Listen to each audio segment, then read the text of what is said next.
보져요. 네. 그래서 그런 고민도 좀 해주십시오. 저는 제도를 뭔가 설계할 때는 언제나 악용될 경우를 대비하시라고요. 예. 악용될 경우를. 그렇습니다. 네, 말씀하신 거 유념해서 네. 잘 설계하도록 하겠습니다. 그리고 이게 과징금하고 과태료하고 정확한 차이가 뭐예요? 혹시 아시는 분 있어요? 대체로 보면은 법제처장입니다. 예, 그 과징금은 이게 굉장히 사안이 중대한 경우이고 고액입니다. 근데 그리고 이제 기업 위주이고, 근데 과태료는 개인 위주이고 좀 적은 사안이고, 금액도 기본법에서는 최대한이 500만 원으로 되어 있습니다. 아, 무슨 기본법? 질서 위반 행위 규제법이라고 있습니다. 예. 과태료는? 예, 과태료는. 그러니까 성격상으로 사실 크게 차이 나는 건 아닙니다. 그래요? 예. 어쨌든 예를 들면은 관습입니다. 예를 들면은 쉽게 그 예를 들어드리면 과징금하고 과태료 차이가 제 관세청 소관이긴 한데요. 외국환 거래법 위반했을 때는 그 경미할 경우에는 과태료로 처벌하고요. 그 다음에 이제 그 대무역법 산업부 소관이 대무역법을 위반했을 때는 과징금을 부과합니다. 그래서 그렇게 법률에 따라서 과징금과 과태료가 구분돼서 운영되고 있습니다. 뭐 분리되어 있는 건 알겠는데 본질적 개념의 차이가 뭔지 잘 몰라서. 네, 대통령 과징금은 기본적으로 이제 경제적 부당 이득에 대한 환수 개념이고요. 과태료는 행정 질서 벌입니다. 그래서 행정 질서를 지켰지 않았을 때 경미하게 내리는 행정 경제벌이라고 생각하시면 되겠습니다. 둘 다 행정벌입니다. 네. 이익을 환수한다. 네, 부당이득의 환수 개념이 이제 과징금에 강하게 들어 있습니다. 대신 이제 그 개인정보 침해 같은 경우는 기회를 좀, 그 경우는 부당이득의 환수는 아니지만 그 국민의 그 개인정보를 제대로 관리하지 못한 것에 대한 책임을 묻는 성격의 과징금입니다. 예. 아니, 제가 보충 말씀드리겠습니다. 안 해도 됩니다. 그럼 이제 그만해요. 헌법학자가 말하시죠. 네. 아니, 부당 이득만 한정하는 건 아니고 경제적 제재를 과해서 그 행위를 다시 하지 못하게 하는 그런 위화 효과도 가지고 있는 겁니다. 과태료도 과징금이 그렇습니다. 부당 과태료는 그냥 응징이에요. 말씀을 하는데 경제 제재를 부과해서 위화 효과를 가지고자 하는 압박 목적이 효과고, 네, 재발 방지를 위한 겁니다. 과태료는 질서를 어긴 거에 대한 형식적 응징이고, 예. 네, 그 조금 더 그럴듯해 보이네요. 알겠어요. 헌법학자로 좀 다르시네요. 자, 다음. 예, 의견이 없으시면 이 안건은 원안대로 접수하겠습니다. 그러면 대통령 하나 남았습니다. 1번 두 개 나오죠, 두 개. 기본 이거 뭐 협조사항이 혈액 수급 안정하는 거예요? 협조사항입니다. 이거는. 아, 그래? 예. 그러면은 기본사회 추진 체계 추진 방향은 요약 간단하게 하시죠. 이거만 길게 얘기할 건 아니고. 예, 행안부 장관님 계획된 대로 준비해서 시행하면 되는 거니까요. 네. 예, 간단하게 할 수 있으면 해보겠습니다. 네. 그것도 능력이라고 합니다. 예. 기본사회 추진 체계 및 추진 방향을 보고드리겠습니다. 먼저 기본사회 개요입니다. 현재 대한민국은 저성장 양극화, 저출생 고령화 등 복합적인 위기 상황에 처해 있습니다. 이에 단편적 부분적인 이 구성원 보호를 넘어서 모든 국민의 모든 영역에서의 기본적 삶 보장에 대한 요구가 높아지고 있습니다. 모든 국민의 기본적인 삶을 실질적으로 보장하는 기본 사회를 주요 정책 방향으로 우리 정부는 설정하고 있는데요. 기본 사회로의 전환을 뒷받침하기 위해 국정과제로 기본 사회 실현을 위한 추진 체계 마련을 포함하였습니다. 기본사회위원회 설치에 관해서 보고드리겠습니다. 지난 국무회의에서 기본사회위원회 설치 및 운영에 관한 규정이 의결돼서 오늘 시행됩니다. 기본사회위원회는 대통령 소속 자문위원회로 기본사회로의 전환을 위한 국가비전, 기본방향을 심의하며 대통령님을 위원장으로 재정경제부 등 16개 중앙행정기관의 장과 지방 4대 협의체 대표자 그리고 기본사회에 풍부한 경험을 가진 민간 전문가들이 위원으로 참여하게 됩니다. 위원회는 관계 부처 및 지방정부, 학계, 일반 국민들이 제안한 안건을 실무위원회를 통해 사전 검토한 후에 본회의에 상정하고 심의 조정해서 확정하고 보고드릴 예정입니다. 다음 페이지입니다. 다음은 기본사회 실현을 위한 기관별 역할 및 추진 상황입니다. 기본사회 실현을 위해 국민의 특성, 살고 있는 지역, 받고 싶은 서비스를 고려해서 모든 국민에게 모든 영역에서 기본적인 삶을 보장하기 위한 정책들을 추진해 나갈 계획입니다. 기본사회위원회는 정책 환경과 상황을 분석하고 국민의 정책 수요에 대한 조사를 통해 비전과 정책을 제시하고 또 정책 효과에 대한 평가 지표를 개발, 주요 사업의 추진 성과를 평가하는 역할을 하게 됩니다. 또 관련 중앙행정기관은 기본사회 전환을 위해 소득, 주거, 금융, 안전 이 뒤에 표가 쭉 되어 있는데요. 각 부처에서 기본사회와 관련된 이 국정 과제를 중심으로 이 올해부터 추진할 과제들을 모아놨습니다. 이런 역할들을 중앙행정기관에서 부처별 정책의 연계와 협력을 통해 시행해 나가게 됩니다. 또 각 지방정부는 해당 지역 주민, 시민사회의 소통 그리고 지역 수요에 부합하는 사업을 추진하기 위해 이 다양한 소통 창구를 마련하고 우수 사례 벤치마킹을 통해 지역에 맞는 기본사회를 만들게 됩니다. 또한 여주 구양리 사례처럼 이 사회연대경제 조직을 활용해서 지역을 기반으로 정책 수행 과정에 적극적인 전달 체계를 만들도록 해 나갈 예정입니다. 이와 관련해서 부처 협조사항을 말씀드리겠습니다. 각 부처에서는 국민들께서 실생활의 변화를 체감할 수 있도록 기본적 삶의 수준에 대한 다양한 의견을 수렴하고 구체적 과제를 발굴해서 신속하고 적극적으로 추진해 주시기 바랍니다. 아울러 위원장이신 대통령님과 당연직 위원을 맡으신 장관님들의 기본사회에 대한 지속적인 참여와 협조를 요청드립니다. 이상입니다. 네, 각 부처별 말씀 듣기 전에 분야별 기본사회 주요 내용 표 있잖아요. 그거를 조금 페이지를 넘겨가면서 좀 보여드리고. 제가 그럼 그것도 간략하게 아니 설명해도 너무 많아서요. 복지, 주거, 금융 분야, 그리고 보건 의료 분야. 지금 대체로 기본금융, 기본의료, 네. 기본노동, 기본돌봄, 노동과 일터, 돌봄 분야, 그다음에 교육 분야도 있고요. 공교육이고요. 기본교통 및 분야, 기본통신, 인공지능, AI 기본사회 기본계획입니다. 여가 문화에 관한 기본사회. 네네. 어쨌든 이런 정책 목표들을 가지고 있다는 것이고 이걸 세부적으로 다 설명하실 필요는 없을 것 같고요. 네. 각 부처에서 정한 대로 잘 추진하시기 바랍니다. 이건 이렇게까지 하고 넘어가죠. 네. 대통령님, 아까 지방정부 네.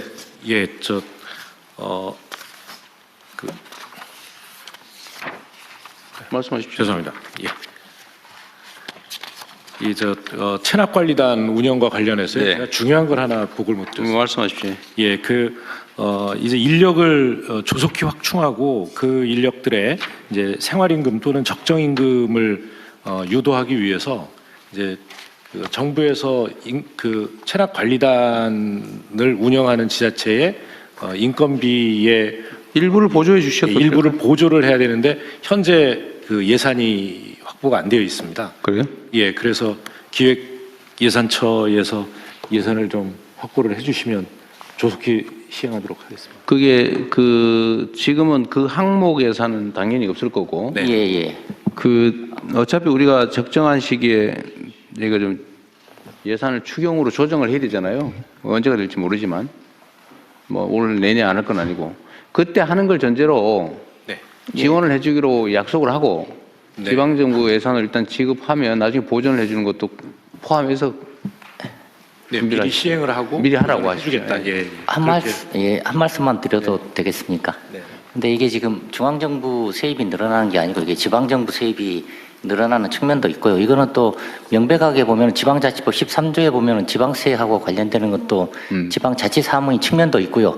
네. 그리고 이게 성남시하고 경기도에서 시행한 선례를 보면은 그때는 성남시가 다 부담한 적도 있고 경기도하고 성남시가 반반씩 부담한 것도 있습니다. 그래서 이거는 지금 이렇게 국가에서 무조건 지원한다라고 확정짓지 마시고 좀 그런 사정들을 종합적으로 좀 살펴보면 안 되겠습니까? 그러세요 그러면. 네. 오늘 확정 아니면 말죠. 대통령이 이것은 이제 기간제 자리를 늘리게 되는데요. 그렇게 되면 주로 20, 30대 청년들이 이 지원을 하게 될 겁니다. 그래서 우리 정부에서 추진하고 있는 청년 뉴딜 사업의 네. 일환으로도 예, 추진을 해주시면. 그러니까 일자리 사업, 그런데 그 예산은 있어요? 그거 없잖아요, 그것도. 예, 없습니다, 지금은. 그러니까 그 부분은 그러니까 이게 어차피 세입 들어와봐야 지방 정부 거고 예, 실제로는 이게 절대 손해가 안 나거든요. 예, 그렇습니다. 이건 뭐 예. 실제 경험적으로 그렇기 때문에. 예, 예. 각 지방자치단체 한 뭐 성남시 규모의 그때 한 200명 뭐 이렇게 뽑았을 때는 그보다 한 2배 억 단위 그 예. 세입이 늘어나더라고요.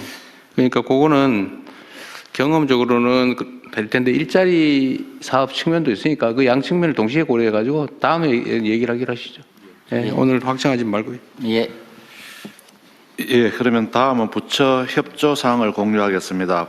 보건복지부 장관님부터 순서대로 말씀해 주시기 바랍니다. 네, 복지부 장관입니다. 혈액 수급 안정화에 대해서 헌혈 말씀드리겠습니다. 겨울철을 맞아 방학 한파 그리고 독감 유행 등으로 헌혈량이 좀 감소하였습니다. 그래서 현재 그 수혈용 혈액의 안정적인 공급에 좀 어려운 상황입니다. 올해 들어서는 전년보다는 헌혈자가 증가하였으나 최근에 의료가 좀 정상화되면서 혈액 사용량이 늘어나고 있어서 적정 수준 이하를 유지하고 있습니다. 많은 분들이 도움을 주셔서 현재 회복 중입니다. 오늘 기준으로는 4.91분 정도를 보유하고 있지만 설 연휴 전에 충분한 혈액을 확보하는 것이 필요합니다. 국민 여러분들께서는 가까운 헌혈의 집을 방문하셔서 헌혈에 참여해 주시기를 부탁을 드리고 각 부처청에서도 자율적으로 헌혈에 대해서 참여해 주시고 또 소속 산하기관 등에서도 헌혈에 참여할 수 있도록 안내를 해 주시기를 부탁을 드리겠습니다. 이상입니다. 그 복지부 장관님 헌혈하셨어요? 지난주 금요일 날 헌혈의 집을 방문해서 헌혈을 하고요. 두바이 쫀득 쿠키도 받았습니다. 뭘 받았어요? 두바이 쫀득 쿠키도 받았습니다. 많은 젊은 분들이 쫑쿠를 헌혈하고 계셔서요. 네, 반갑게 인사했습니다. 그래요. 어쨌든 이 솔선수범하는 모습을 좀 보여줘야 될 텐데 그럼 연구를 한번 해보십시오. 네, 그 다음에 네, 산림청입니다. 범정부 봄철 산불 총력 대응에 대한 협조사항 말씀드리겠습니다. 올해 1월 산불이 작년에 비해 야간 발생 비율이 높다는 특징이 있습니다. 대부분 그래요? 산불이 산림 밖에서 화재로 전이되어 있는 상황인데요.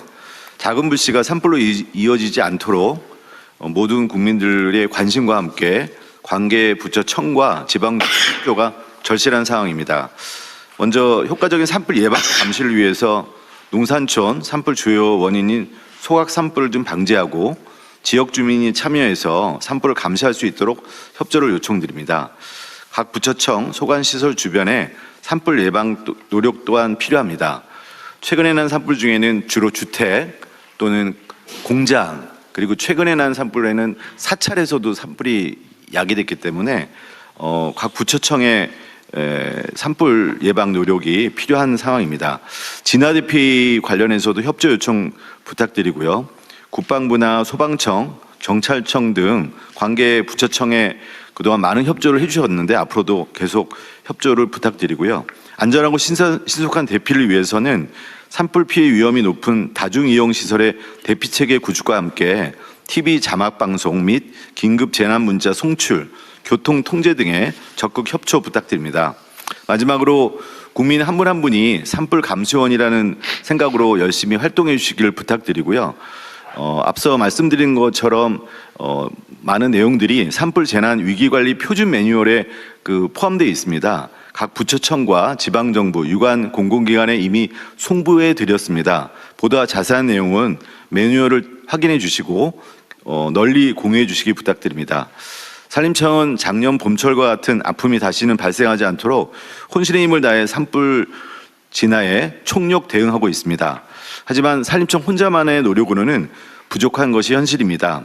모든 중앙행정기관과 지방정부 등 관계기관 또한 예방부터 진화, 대피에 이르기까지 산불 대응 전 과정에 적극 동참해 주시길 다시 한번 간곡히 요청드립니다. 감사합니다. 요새 야간 진압 가능한 헬기를 도입했다고요? 네, 야간의 화선을 확인할 수 있는 헬기가 이제 3대에서 5대로 늘어났고요. 뭐 옛날에도 있었어요? 네, 있었습니다. 근데 이제 야간에 전에는 야간에 헬기 또 화재 진압 안 하는 것 같은데. 네, 못했습니다. 야간에는 못했는데요. 그게 야간에 도입을 거의- 해놓고 안 썼다는 거예요? 근데 이제 그 훈련도 필요하고 또 이 훈련이라는 게 거의 아니, 그러니까 제 말은 네. 지금 말씀하신 걸 보니까 저 이번에 처음 도입한 줄 알았더니 그 전에도 이미 있었다는 얘기잖아요. 네, 근데 이제 훈련이 그 전에는 투입을 안 했던 것 같아요. 네, 보니까. 못했습니다. 네. 근데 그 이유가 훈련이 안 돼 있었고 훈련 때문에? 네, 거의 야간에 헬기 운영은 장님이 운전하는 거랑 똑같다라고 그러니까 하시더라고요. 네. 그럼에도 불구하고 야간 진압이 가능하다는 헬기를 가지고 있었다. 두 대인지 세 대가 세 대를 가지고 있었는데 이번에 추가로 더 도입했다. 네, 네, 맞습니다. 그러니까요. 내가 말씀 들어보니까 그런 거예요. 세 대가 있었는데 뭐 야간에 운행은 위험하니까 안 했다 이 말인데 이번에는 두 대를 추가로 도입하면 다섯 대를 야간에 투입하는 거예요. 아니면 세 대는 놔두고 두 대만 야간에 투입하는 거예요. 다섯 대를 투입할 수 있게 됐습니다. 네. 아 그래? 뭐 훈련은 다 돼 있어요? 훈련을 지금 계속 하고 있습니다. 네. 어쨌든 이게 밤에는 당연히 못 끄는 걸로 우리 국민들은 다 알고 계셔서 안전 문제가 최우선이기 때문에요. 네. 야간 헬기뿐만 그러긴 아니라 한데 야간에 투입할 수 있도록 훈련하고 준비는 해야지. 네, 그러니까 그럼 말로 그 야간 투입 가능한 헬기 사냐고요. 네. 사놓고 안 썼다는 얘기잖아요 지금. 처음 알았는데 잘 준비해서 하십시오. 밤에 지금 주로 불이 번지잖아요. 헬기를 네, 투입을 맞습니다. 못하니까. 네. 잘 준비해서 안전하게 잘 야간 진압도 많이 활성화하십시오. 네, 혼신의 힘을 다하겠습니다. 네. 자 그다음에 네, 문체부 보고 드리겠습니다. 2026 동계올림픽이 2월 6일부터 22일까지, 패럴림픽은 3월 6일부터 15일까지 이탈리아 밀라노와 코르티나 일원에서 열립니다. 우리 선수단은 올림픽 6개 종목 130명, 패럴림픽 5개 종목 47명이 참가합니다. 안전한 대회 참가를 위해 외교부, 대테러센터, 국정원, 질병관리청 등 관계기관과 함께 선수단의 출입국과 체류, 방역에 걸친 대회 전 과정을 대비했습니다. 또한 국가 상징 오류나 오심, 선수 부상과 같은 위기 상황에 대응할 사전 매뉴얼도 마련했습니다. 대회 기간에는 현지에서 종합 상황실을 가동하고 분산 개최되는 대회의 특성을 감안해서 3개 지역에서 급식 지원센터를 운영할 예정입니다. 또 밀라노 시내에 코리아 하우스를 설치해서 한국의 K컬처와 관광을 알리고 국제 스포츠 외교 활동을 전개할 예정입니다. 밀라노 동계올림픽과 패럴림픽에 국무위원 여러분들의 각별한 관심을 부탁드립니다. 특히 외교부, 대테러센터, 국정원의 긴밀한 협조를 부탁드립니다. 국민 여러분들께서도 선수들의 열정과 도전에 뜨거운 관심과 응원을 보내주시기를 부탁드립니다. 감사합니다. 여기 누가 응원하러 가요? 네, 저는 개막식 때 가서 챙기고. 장관님이? 네. 근데 요새 이 올림픽은 과거에는 그래도 뭐 국민들이 관심도 있으시고 중계도 좀 하고 뭐 그랬는데 요새는 하나도 모르는 상황 비슷해요. 왜 그랬을까요? 왜 그래 됐을까? 관심이 많습니다. 많도록 할 거고요. 지금 선수들 그동안 정말 땀 흘리면서 열심히 연습했고 기량을 닦았습니다. 그래서 부상 없이 최선의 컨디션으로 좋은 성적. 그러니까 뭐 선수들은 열심히 할 텐데 우리 국내의 관심이 과거에 비해서 많이 떨어진 것 같아서 드리는 말씀입니다. 뭔가 좀 대통령님, 그것은 국민 소득이 올라가면은 아. 좀 관심이 그런 그러세요? 스포츠에서 좀 특히 올림픽 같은 데서 멀어지는 경향이 있습니다. 아, 예를 그래요? 들어서 오스트리아의 경우 동계올림픽 유치를 하려고 다 해놨는데 국민들이 반대해서 안 한 경우도 있었습니다. 그래.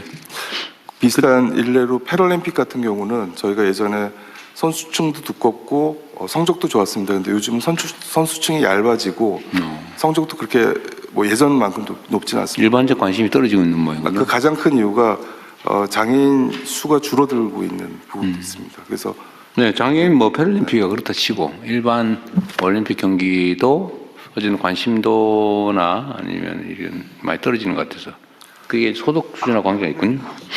어쨌든 그렇더라도 어쨌든 국가를 대표해서 선수들이 출전을 하고 그러면 좀 붐업을 조금은 해야 될 것 같은데. 네, 그렇게 예. 해야 될 것 같습니다. 뭐 광고를 좀 하시든지 아니면 뭐 이벤트를 좀 하시든지. 제가 태릉에 있는 선수촌에 가보려고 얼마 전에 했더니 이미 다 이태리 가버렸다고 그러대. 거의 대부분 떠나버렸다고. 예, 떠난 선수 있고 아직 남아 있는 선수도 있는데요. 지금은 얼마 전에 이제 그 출정식을 했었거든요. 네. 저는 다녀왔습니다. 이거 제가 저번 주인가 저번 주 한번 가볼까 했더니 이미 대부분 떠났다고. 돌아오면 격려 돌아올 것 같습니다. 대통령님 저 패럴림픽은 좀 늦게 가기 때문에요. 네, 장애인들 한번 격려해 주실까요? 뭐 검토 한번 해보죠. 3월 달이군요. 그 얘기 나온 김에 이번에 기사에서 봤는데 어디 사우디인가 어딘가가 무슨 올림픽을 못 하니까 뭐 딴 데서 개최하자 뭐 그 얘기 뭐예요? 네, 그 사우디에서 반납한 게 있어서요. 언제 그 28년? 네, 28년요. 28년 이제 하계 올림픽인 거죠? 하계 올림 동계 올림픽이에요? 네, 사우디에서 사우디에서 동계 올림픽을 하려고 그랬어요? 네, 네. 동계 올림픽인데 제가 지금 기억하기로는 그래서 시설이나 이게 안 돼서 결국 동계 올림픽을 개최할 수 있는 나라는 한정적이거든요. 그래서 이제 저희 베이징하고 저희 쪽 한국하고. 연락이 오고 의사가 있는지를 타진하고 뭐 이런. 그래서 어떻게 됐어요? 그거 제가 한번 챙겨보겠습니다. 저희 쪽에서는 조금 난색을 표하는 그 형태로. 작년 12월인가에 무슨 타진이 왔다는 기사를 봤는데 난 보고를 못 받아서 그 중요한 게 있으면 좀 보고를 좀 하시지. 네네 그렇게. 지금 무슨 전북 그 여기는 올림픽 유치한다고 동네에 난리인데 지금 전북은 하계 올림픽이어서 지금 전북에서 일단 입장 정리를 하고 있고요. 아니 그게 이제 그런 저희가 파인데 네네. 지금 동계 올림픽이라도 어쨌든 어디 다른 나라에서 하려다 못해서 우리나라에 할 수 있냐고 물어봤으면 그게 중요한 현안인데 네. 그 왜 보고도 안 하고 그렇게 처리된다 잘 모르겠어서 하는 얘기예요. 지금 보니까 장관님도 잘 모르고 계신 것 같은데. 제가 이해하고 있는 거는 너무 촉박한 일정에 저희가 지금 할 수 있는 사정이 아니어서 그냥 저희는 관심이 없다는 정도의 반응을 보였다. 몇 년도 개최인데요? 그게 제가 기억하는 거는 요 다음 올림픽 내년? 네, 내후년? 4년 후죠. 그러니까. 네. 4년 후? 지금 아시안 동계 올림픽으로. 재난본부장입니다. 동계 아시안 게임 네, 아마 아시안 올림픽이 게임. 아니고 올림픽이 아니고 아시안 네네. 게임. 네, 알겠습니다. 네, 다음 농림부. 예. 네. 농식품부에서 K푸드 수출 거점 재해 공간 선정과 함께 부처의 협조 요청 좀 드리겠습니다. 저희가 그 K푸드 수출 거점 재해 공간 선정한다고 그 공간들의 공문을 좀 보냈더니 공간들에서 43개 공간을 신청을 해주셨어요. 그래서 그래요? 예, 적극적으로 협조를 해주셔서 감사드리고 외교부에서도 잘 도와주셔서 그 시장의 특성하고 공간 전문성 고려해서 30개소 선정을 하였습니다. 그래서 앞으로 이 30개소 재해공간 중심으로 해서 민간 협의체도 구성을 할 것이고 우리 기업들이 수출하는데 각종 지원과 함께 현지에서 마케팅에도 우리 재해공간들이 중점적으로 참여할 수 있도록 그렇게 하려고 합니다. 그래서 그 부처별로 좀 도와주셔야 하는 게 특히 외교부 장관이 많이 도와주셔야 되는데 공간 내에 K푸드 담당관 임무를 부여할 필요가 있습니다. 누가 담당하는지가 명확해야 할 것이거든요. 그런데 저희 농무관이 6개소밖에 없기 때문에 좀 다른 부처에서 나간 그 분들이 담당관 역할을 좀 해주실 필요도 있기 때문에 이 부분 좀 도와주시면 좋겠고 K푸드 홍보를 K푸드 단독으로 하는 것보다는 사실은 우리 문화, 뷰티, 패션 다 같이 하는 게 좋습니다. 그래서 제가 듣기로는 싱가포르 대사관에서 처음으로 K-라운지라는 형태로 우리 K푸드 홍보할 수 있는 그 장소를 이번 주에 연다고 합니다. 그래서 다른 공간에도 좀 이런 사례를 알리도록 하겠습니다. 그리고 우리 수출 기업들이 그 짝퉁 상품 때문에 굉장히 고민을 많이 하거든요. 그래서 앞으로는 지재권을 그 나라에 출원하고 등록하는 거 그리고 또 위문박품이 발생했을 때 단속을 강화하는 것도 우리 재해공간에서 협조를 적극적으로 해주시기를 요청을 드리겠습니다. 네, 이상입니다. 이게 이제 인력을 각 분야별로 다 충원하는 것은 너무 조직이 방만해질 가능성이 있고 지금 K푸드뿐만 아니라 뭐 화장품도 해야 되고 K뷰티도 해야 되고 예를 들면 자동차도 팔아야 되고 문화 수출도 해야 되고 하자면 엄청나게 많은데 그거는 일종의 종합상사 관리하듯이 해야지 특정 분야별로 이렇게 하면 인력이 너무 많아져서 안 될 것 같아요.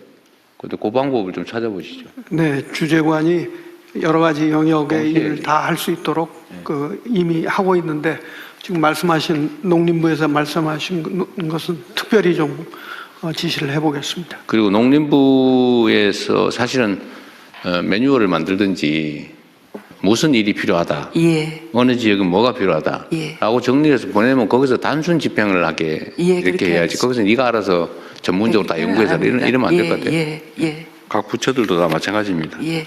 문화 분야든 산업 분야든 그렇죠? 네. 다음은 외교부 장관님. 네. 외교부의 한 주한화 정상회의 개최는 그냥 준비해서 잘 하시면 될 것 같습니다. 그 스탄 5개국과 우리 이번에 하나 또 늘었다 그랬죠? 예, 아제르바이잔 6개. 예. 중앙아시아 6개국과 대한민국의 정상회의를 대한민국에서 개최한다 올해. 그렇습니다. 네, 그 준비 잘 하십시오. 예. 예, 그러면 다음은 의안 심의를 진행하겠습니다. 의안 심의는 비공개로 운영되어 오니 언론인 여러분께서는 협조해 주시기 바랍니다. 예, 국회 본회의를 향해 주시기 바랍니다. 국기에 대하여 경례.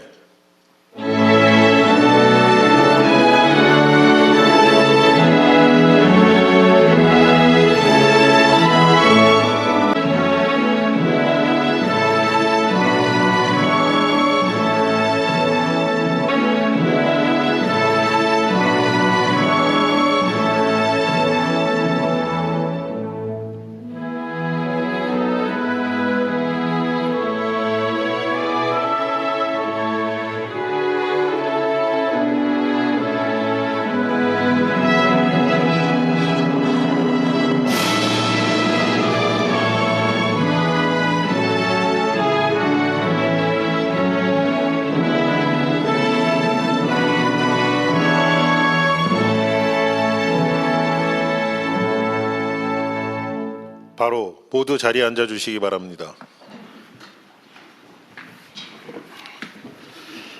제3회 국무회의입니다. 대통령께서 개회선언과 함께 모두 말씀을 하시겠습니다. 네, 제3회 국무회의를 시작하겠습니다.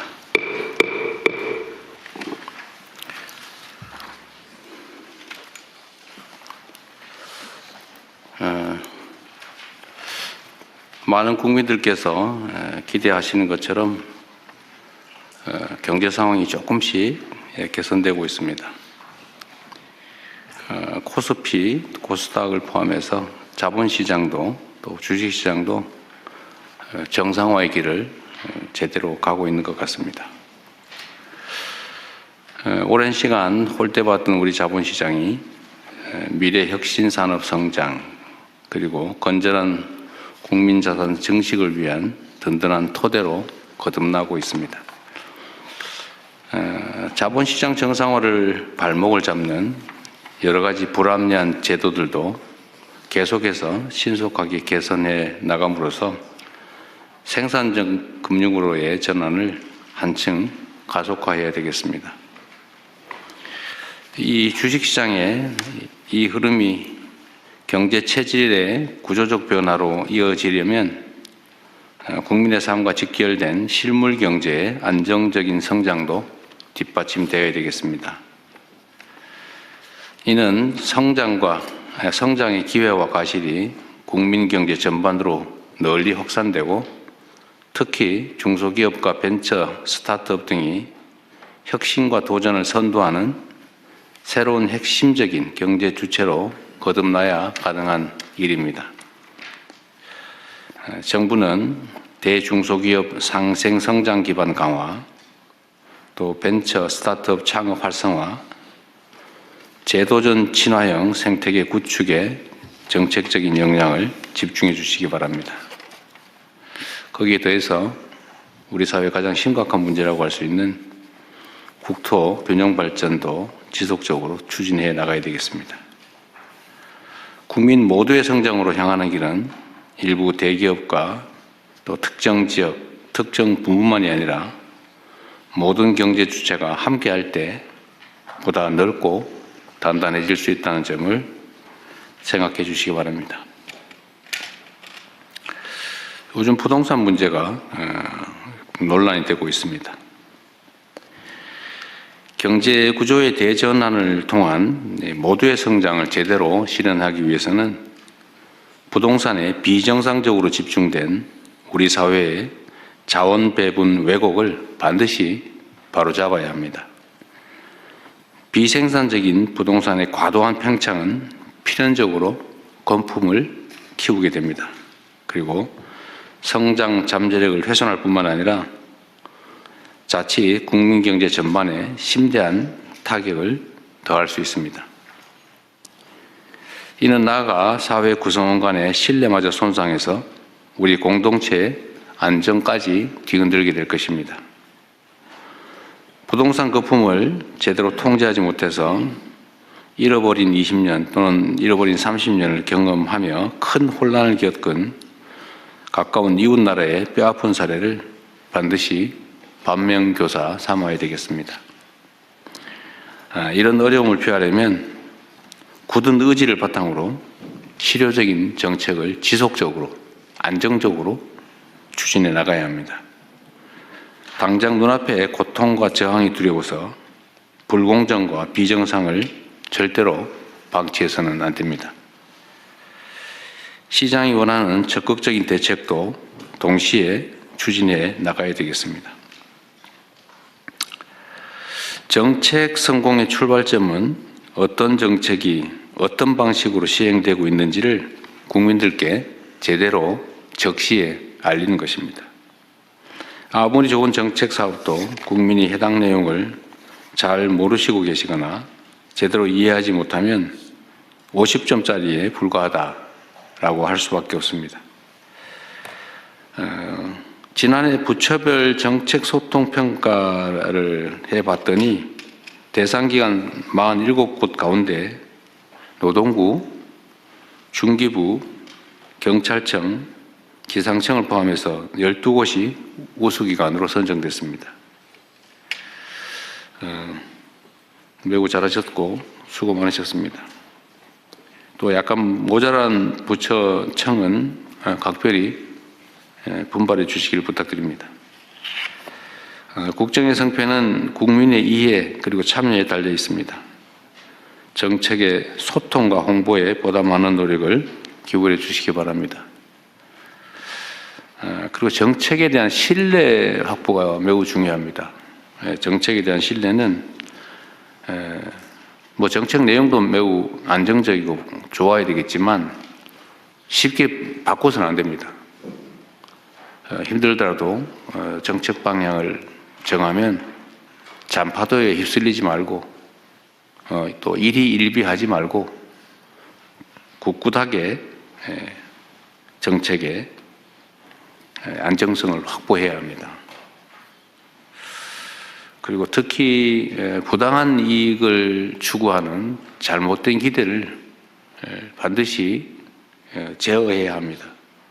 그런데 쉽게 휘둘리다 보니까 정부 정책도 뭐 또 바꾸겠지, 우리가 뭐 압력을 넣으면 바뀌겠지, 이런 기대들을 하는 경향이 일부에서 존재합니다. 예를 들면 다주택자 양도세 중과는 작년에 이걸 연장할 때 1년만 한다. 올해 5월 9일이 끝이다. 이건 이미 명백하게 예정된 거 아닙니까? 새로 시행령을 고치지 않는 한 그냥 끝나는 거죠. 근데 당연히 연장하겠지 이렇게 기대하고 있고, 이걸 연장을, 그런 부당한 기대, 잘못된 기대에 대해서 연장 안 된다, 이거는 이미 끝나기로 돼 있다라고 얘기했더니 마치 새롭게 무슨 부동산 양도세를 중과하는 것처럼 정책에 대한 공격도 있습니다. 잘못된 이해일 수도 있지만 부당한 공격일 수도 있는 거죠. 이런 데 휘둘리면 안 되고, 또 그에 따른 문제점들도 철저하게 보완을 해서 한번 정책을 결정을 하면 결정 과정은 치열하게 논쟁하더라도 정해지면 그대로 집행을 해야 예측 가능한 합리적인 사회가 되겠죠. 너무 쉽게 바꾸고, 또 예를 들면 무슨 조세 경감이나 이런 것도 한시적으로 한다고 해놓고는 계속 연장하고 있어요. 그럴 거면 아예 고정 입법을 해버리지. 그거를 1년 하겠다, 뭐 3년 하겠다, 뭐 일몰 하겠다는 거 일몰 절대 안 하고 일몰 한다 그러면 뭐 저항하고 또 문제 삼고 이게 아주 일상이 됐습니다. 그 사회가 어느 한 방향으로 간다고 했으면 그냥 가야지. 정말로 문제가 있으면 바꿔야 되겠지만 그게 아니면 예정된 대로 해야죠. 힘 세면 바꿔주고 힘 없으면 그냥 하고 절대로 그렇게 해서는 안 된다는 말씀을 드립니다. 오늘 준비한 안건들이 꽤 많은데 우리 총리께서 도중에 좀 가셔야 된다고 그러셨나요? 네. 적당히 진행하다 가시면 제가 마저 진행하겠습니다. 시작하시죠. 제가 말씀 다 하시면 좀 다 했어요. 예.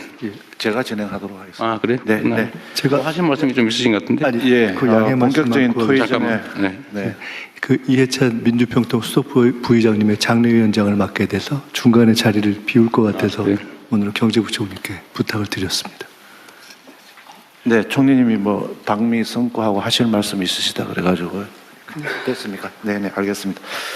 그러면 현안 토의를 진행하겠습니다. 먼저 기본사회 추진 체계 및 추진 방향에 대해 행정안전부 장관께서 발제해 주시기 바랍니다. 요걸 가장 마지막에 하면 어떨까 싶은데 이게 제일 긴 내용이죠. 네, 알겠습니다. 네, 그걸 좀 맨 뒤로 빼고. 네. 네, 그러면 다음 순서 가시죠. 다음은 특사경 도입 확대 논의에 대해 법무부 장관께서 발제해 주시기 바랍니다. 예, 법무부 장관입니다. 특사경 제도는 전문 행정 영역에 종사하는 공무원 등에게 법률로 정한 특정 범죄에 대한 수사권을 부여하여 전문성 수사에 활용하고 일반 경찰이 접근이 어려운 분야 효율성을 제고하기 위해 도입한 제도입니다. 현재 중앙에 한 14,000명, 지방에 6,000명 이상 활동하고 있습니다. 특사경 제도의 특징은 강제 수사를 비롯 국민의 기본권을 제한하는 수사무의 성격상. 잠깐만, 장관님. 그렇게 빨리 얘기하시면 못 알아들어요. 네. 천천히 요약해서. 예. 뭐 시간이 없고 짧게 하라 그래서. 아니 짧게 하는 건 요약해서 하는 거지 빨리 말해버리라는 거 아니에요. 못 알아들어요. 예. 가장 중요한 게 실효적 통제 수단을 필요하다는 겁니다. 그래서 지금 현재까지는 검사가 특사경에 대한 지휘권으로 이걸 행사하고 있습니다. 특사경 제도는 수사 비전문가에게 예외적으로 사법경찰관을 부여하는 제도이기 때문에 적법 절차의 준수, 인권침해 예방, 수사 역량 확보를 위하여 검사의 사법 통제의 절대적 수사권을 행사하도록 설계되어 있습니다. 현행 형사소송법 245조 2가 245조 12 검사의 지휘대 사항임을 명시하고 있습니다. 현재 특사경은 행정조직 특성상 수사 관련 군속기간이 짧고 행정 업무와 수사무를 병행하고 있는 바 수사 절차 일반, 영장, 송치 등 전 단계에서 검사와 협의, 지휘를 거쳐 절차의 적법성과 실효성을 확보하고 있습니다. 그렇기 때문에 특히 민간 분야 특사경의 경우에는 적법 절차의 준수나 수사 노하우의 보완 등을 위해 면밀한 사법 통제가 좀 필요한 것입니다. 지금 고용노동부와 검사의 산업안전협의체가 그런 면에서 아주 모범적으로 좀 운영되고 있습니다. 특사경 신규 도입 및 수사권 확대 논의가 지금 진행되고 있는데 비공무원 조직을 중심으로 특사경 신규 도입 또는 권한 확대에 관한 논의가 지금 크게 다시 있습니다. 대표적인 게 잘 아시는 것처럼 금융감독원에서 독자적 인지수사권의 도입과 민생 특사경 도입을 지금 요구하고 있는 상황입니다. 건보공단에서도 의료기관의 불법 개설 범죄에 대한 수사권 부여를 요청하는 목소리가 있습니다. 한국인터넷진흥원에서도 사이버 침해 범죄에 대한 수사권 부여를 요청하고 있습니다. 그러나 수사는 본질적으로 신체의 자유, 사생활의 비밀, 재산권 등 기본권을 직접 제한하는 고도의 공적 작용을 좀 고려할 때 비공무원에게 수사권을 부여할 불가피한 사정이 있는지 권한에 대항하는 통제 방안을 함께 설계하는 것이 아닌지에 대한 수기가 좀 필요한 때입니다. 금감원 같은 경우를 간단히 말씀드리면 금감원 같은 경우는 그 자본시장 특사경 경우 주식시장에 미치는 파급력이 매우 큽니다. 그렇기 때문에 현재는 증권선물위원회나 금융위원 등 국가기관이 입건 여부를 지금 결정하고 있습니다. 광범위한 독자적 수사 개시권의 필요성이라든가 오남용 가능성을 충분히 수기해서 검토해야 될 것으로 보고 있습니다. 금감원의 그 민생 특사경 도입은 범죄의 디지털화, 조직화에 대한 전문적 대응이 필요성이 있다는 그 취지는 공감하지만 금감원이 조사물을 담당하지 않은 분야까지 수사권을 부여할 불가피한 사정이 있는지에 대한 충분한 사정 검토가 필요합니다. 특히 금감원이 요청하는 민생 특사경에 관련된 여러 가지 수사는 경찰이 지금 다양한 형태로 지금 특별한 수사 팀들을 만들어 운영하고 있기 때문에 금감원과 경찰과의 유기적 협력 관계, 정보교환 관계를 만드는 게 필요하다는 그런 주장도 상당히 큽니다. 건보공단 및 한국인터넷진흥원 특사경 문제는 건보공단이 보유한 데이터 및 조사 경험 또는 키사이기 사이버 침해 사고 대응 역량 등 전문 분야 수사의 실효성을 고려할 때 원칙적으로 입법 정책으로 결정할 사항입니다. 다만 비공무원 조직의 성격을 고려할 때 또 이러한 경험들이 없기 때문에 현행 형사소송법 틀 안에서 집중교육, 전담직원 지정 등을 통해 수사 역량을 확보하고 수사 개시 전 검사의 사전 협의 절차를 의무화하는 등 국민 기본권 보호를 위한 사법 통제 방안 도입이 함께 논의될 필요성이 있다고 보고 있습니다. 네. 마치겠습니다. 또 진행 제가 할게요. 이게 제가 이거 빨리 안건을 좀 준비하자고 한 취지는 하여튼 몇 개의 쟁점들에 대해서 이견들이 있기 때문에 오늘 그걸 좀 조정을 좀 할까 싶습니다. 어쨌든 특별사법경찰관은 기본적으로는 이제 공무원들, 수사 공무원이 아닌 경찰 검사가 아닌 일반 행정 공무원들에게 이제 당의 직무, 본인들이 취급하는 사무에 대해서 필요한 수사를 할 수 있게 예외적으로 허용을 하고 있는 거죠. 그런데 이게 지금 특정한 경우에는 민간기구, 공무원이 아닌 민간인에게 특별사법경찰 업무를 허용할 거냐. 두 번째는